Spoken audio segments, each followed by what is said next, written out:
she saw the confusion over my face, like, how could somebody be so happy, outside of the Amish community for one, and then on top of that, like, the things that were my Amish friends were telling me about this new church weren't all nice things, So I was like, how could somebody do this but be this happy?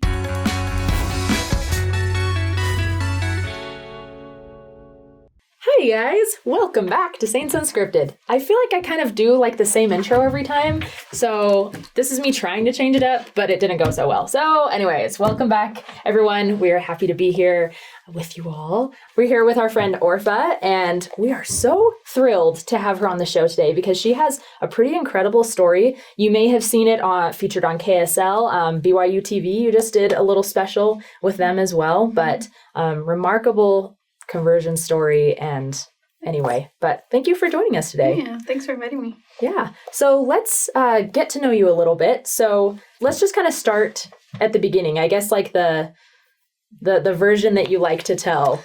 Okay. So, well, I grew up Amish. So I don't know if you've ever heard of Amish, but it's this. They make really good pies. They do. Don't you think we'd all be a lot more productive if while we were doing work, we looked up and saw the best rural pie stand in Pennsylvania? Ooh, I know I'd be more productive. As would I. No question. I went to, anyway, I bought some pies from some Amish and they were really good. So go ahead.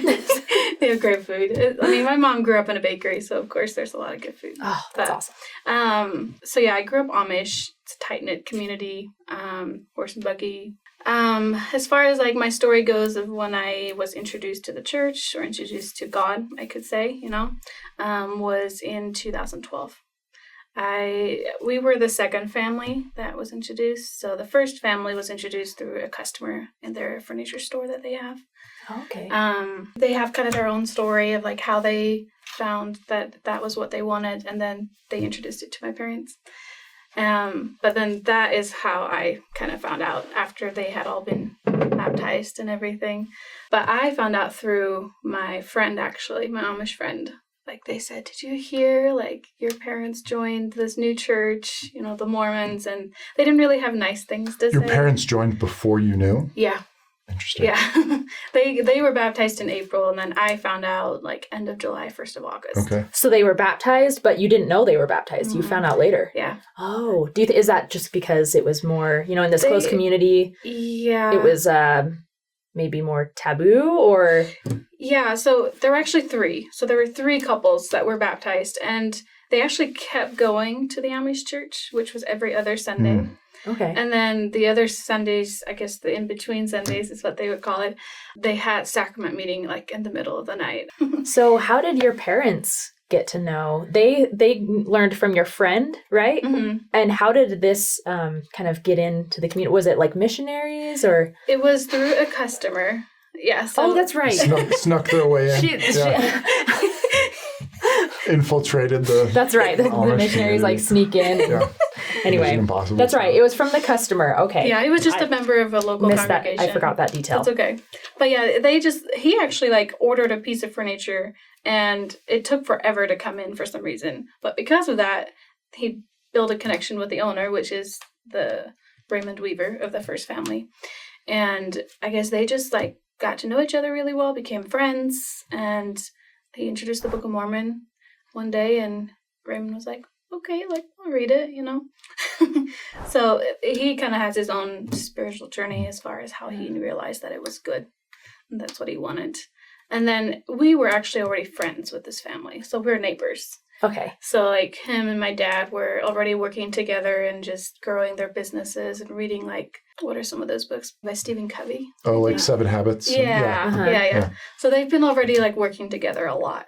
And then Raymond was like, I've been introduced to this book. You should read it, which was the Book of Mormon. And then that's kind of how my dad was introduced to it. And then he introduced it to my mom. And my mom's amazing. And both of my parents are absolutely amazing. My dad, like, by reading the Book of Mormon is like, this is something good that I want. And my mom was just like, oh, like, he just told her about it. And she's like, this sounds right. I want it. So she's like, it must have been the Spirit, Looking back, yeah. It is amazing. Yeah. And then when I found out, I was so confused. They were keeping, your it from initial their kids. reaction. Yeah. So they must have been trying to keep it from the general community as well. Yeah, the community didn't know How either. did they find out? Oh, yeah, they introduced it to another brother in the community. And he wasn't. He read it a little bit, and he's like, yeah, I think it's good. And then I don't know exactly how it happened, but I think that's kind of how the word came out. Yeah. And it was time. Like, they... It'd been it was a long, time. yeah. But yeah, and then when I found out, I was just like, what is going on? Because, like, I truly believe that growing up Amish is the way to live to get to heaven. Like, that was so important to me. Like, I wanted to get to heaven. I had no idea what heaven looked like or anything. I mean, I still don't really, but but it was important to me. Like, I was like, this is what I want. And so when I heard that my parents, who taught me these things of growing up, left, or chose to go to another religion, I was like, That's what? everything. That would be jarring. Yeah. I was like, no, this can't be. I was like, no, I'm just gonna stay with Grandma and Grandpa. Like, I can't leave. It took a little bit of time. Yeah. I would say it was about 2 or 3 weeks of just like being confused, frustrated. I don't think I was a very pleasant person to be around. Understandingly, like I was confused. I just didn't know what to believe. But I would say it was the day when my mom and dad had gone shopping. We didn't have a car yet, so they had to hire somebody to take them to town to get some groceries. And they came back, and I saw the lady that took them. And I was like, she looks so happy. Like, what? There has to be something good about her. Like, it was a light, almost like a light about her. And I, like, took my mom to the side, and in a corner of our kitchen, I can take you exactly where it was. I was like, Mom, like, what? Who is this lady? Like, why is there such a light about her, and why is she so happy? And I also told her that she kind of looks familiar to me. And my mom was like, well, she's a customer in the bakery, which is where I saw her before. That's why I was like, oh, I know you. And then she said, and she's also a member of the church. And she saw the confusion over my face, like, how could somebody be so happy, outside of the Amish community for one, and then on top of that, like, the things that were my Amish friends were telling me about this new church weren't all nice things, So I was like, how could somebody do this but be this happy and have this light? Didn't match up. It didn't match. Yeah. I was like, oh. How old were you at this time? 14. 14? Yeah. And my mom just saw the confusion over my face, and she now says she looked back and she was just thinking, like, what do I tell her? Like, I don't know what to tell her. Mm-hmm. And then she just bore her testimony of God. She said, Orpha, everything I've been taught so far and the things I've been learning, like, she truly believes they're from God. And I was like, okay. Like, because God was very central of who I was. Like, he's good. And I believe that anything from him is good. And just in that moment, I felt like, looking back, I know it was the Spirit that just touched my heart. And it just felt like it did a complete turnaround. And I was like, okay, if this is from God, let's do it. And we just kept going forward from there. It sounds like there wasn't a ton of pressure, maybe necessarily from your parents to use kids. Yeah, they wanted us to make what we felt was right. And I was the oldest, and my next sibling was 11, I think. So he says he was just always kind of like, I'm going with mom and dad, Mm-hmm. But I guess I was kind of at that age where I had to choose. Like, I was 14, and that's when the Amish graduate from school. They only go through 8th grade. Okay. So I had graduated, which is a big deal. Like, I'm an adult now. So it's like I have to make my own decisions. And yeah. So after this happens, your family, did your siblings as well all convert convert to the gospel? So you have this lifestyle of living the Amish way, which you believed was the correct way to get to heaven. And makes up your entire identity. Yeah. And now there's a new kind of religion, which is very different from Amish. Yeah. So how was that transition for you? Like, did your family soon move out of the community, or? Yeah, we How actually did that still go? live in the same house. Oh, you do? Okay. Yeah. So they still live there. Interesting. Yeah. Okay. But of course we remodeled the house and everything, so we have like technology. Right. You got power and Yeah. all those things. Yeah. But I feel like the transition was slow. We didn't just the next day decide, okay, we're done wearing Amish dresses. Right. Okay, we're done wearing bonnets, or we're gonna cut our hair now, because that was like something they couldn't do. Oh, okay. My hair was down to my knees. Anyway, it took a while, you know. Like, I think my first step was not wearing my bonnet anymore. You know, I let my hair down. And then we like put in a couple outlets in our house so we could have a phone, like a little telephone, so we could connect with friends. I think a refrigerator was one of the first ones too. We're like, we can't just keep buying ice. This is what they did. Like, just bought big blocks of ice, and Very true. So it was slow.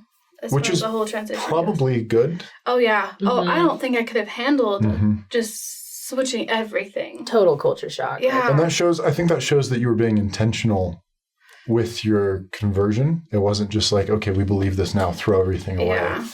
Yeah. Because a lot of, I'm sure, what made you and your family, like the good things about you as a family, were rooted in your Amish traditions, right? So you don't want to get rid of all of those good things, but you don't want to keep them all too. Yeah. Right. For sure. And I think as far as like my spiritual journey goes, is, you know, I knew at this point it was from God, you know, and everything. Like it was a little bit of a journey yet for me to decide I actually want to get baptized. So this was in August, end of August, I think. But it took like the most of September of my parents like talking to me. Like, I love the things they were sharing as far as like the plan of salvation. Like, that was like the number one for me, to be like, you mean I lived before I came to earth? Like, what? It never even dawned on me that would be a thing. And then also like why we're here and where we're going. Like, it's not, when I die, it's not that's the end of everything. Like, for me, like, dying was scary, like so scary, because it just looked like, to me, it looked like looking into a window that just, or I don't know, a dark hole maybe. Like, there was just nothing. I didn't know. Because like you're taught there's like heaven, right? But other than that, there's not detail, a whole lot to go off of. They even said that you won't know your family in heaven. So it was scary. Yeah. Like, you're gonna be alone. How many siblings do you have? There's 8 of us, so 7 And younger siblings. Pretty tight knit. Yeah. So it was scary. Like, so there's one or two I'm fine not knowing, but the rest we'll hang on to. How has been your personal journey as far as like your relationship with God? Because you talked about that at the beginning, how you really valued, you know, knowing that there was a God. Has that just changed for you? That I feel like changed over a couple of years. I don't think it happened all at once. Like, I mean, number one, I was learning who God is. Like, he's love, and then I don't think it really dawned on me that I can have an actual connection to him until I learned how to pray. Like, truly pray from your heart, not the prayer that's, I think it's in the Bible, like Christ's prayer. What's it called? Our The Father. Lord's Prayer? Yeah, the Lord. Yeah. So that's what I used to just use those words to pray. Okay. But once I realized, like, the missionary said, no, you can pray in your own words. Like, that's okay. Like, he wants that connection with you, to like talk to you and hear from your innermost thoughts and feelings from your heart. And I think that was the start of like, oh my goodness, he's real. Like, he's really real. And he wants to be part of my life. So I think that and the plan of salvation is kind of when I was like, okay, I think this is something I want to do. And then. So those were the moments where you felt like maybe your testimony had become your own. Yeah. And you weren't relying on anything else. I say that, but in the very beginning of. I mean, you're 14 years old. Like, I was still a little bit on my parents, you know, because I remember after I was baptized, I had a day of just like, I was laying on the couch, I was tired, and I think I was reading the Book of Mormon or something, and I was just had this moment of like, what am I doing? Like, I miss my grandparents, I miss my cousins, I miss my best friends, and I think in that moment I just had to like, I remember praying. I was like, like, God, like, if this is wrong, please, like, help me to not keep going. But I just remember the peace that came over me of, like, no, you're okay. Like, I got you. And then, of course, like, I remember that I do have my family, my parents and my siblings, that we were okay. So I think that was, like, the first moment of, like, what am I doing? Like, is this really true? Yeah. Is this really right for me? And of course I had more along the way, but every time I feel like I just had to remember those first moments of, like, those feelings from God and those feelings from the Spirit that helped me keep going. Well, I think it's important to have moments like that when you do stop and think and you wonder, am I doing the right thing? Mm-hmm. And that kind of gives opportunity for you to have spiritual experiences and connections with God and those reassurances. Yeah. So I like that you said those are good to reflect on in times of maybe doubt or when you have questions like, oh, I remember this moment that I had. Yeah. Still true to this day. I still have those days. So you've converted, and you have this very unique experience of going from one tight-knit community to another, while having a lot of your kind of core beliefs uprooted and changed to something else. What advice would you give to someone else that's maybe either investigating with the church or has just converted and is maybe struggling with that moment of, what am I doing? Yeah. That's a good question. I feel like the big thing that I found that was helpful for me, and I hope it's helpful for others, is find the similarities. Because, like, family was important to me, and I could see that in the church family was important too. Service was another big thing that our community did, so I saw those similarities. So that was kind of like a moment of comfort to be like, not everything is new here for me. So just finding those similarities was very comforting for me. As far as, like, members, like recommendations for members of having new people come to the ward of, like, from different faiths, is just love them. Just take them in. Like, don't try to, like, get them to change every little thing in their life, because that'll come if it needs to be changed. They'll, like, just love them and love them for who they are. That was, like, the biggest blessing for me, because I have a friend today that, like, my best friend today that was, a member of the church in my local ward that just, like, was there for me, and she just loved me for who I was, didn't try to, like, change me in any way. So that was huge for me. That is really solid advice. I love that. And it's so beautiful to have people from different backgrounds in the church anyway. That's what makes it just, I don't know, better. I agree. And finding the similarities. I think that's so important. Well, thank you so much, Orpha, for joining us today. I believe, are you pretty active on TikTok and Instagram? Instagram. On Instagram? Yeah. We can link your Instagram below if you want. Do you want people can follow you. or Sure. Okay. Yeah, Because you were telling me about Reels before. Yeah. And I thought you've made some good videos. It's called Amish Latter-day Saints. Awesome. Well, thank you everyone for joining us again today. Let us know if you have any questions for Orpha in the comments, and we will catch you next time. Bye. Every time.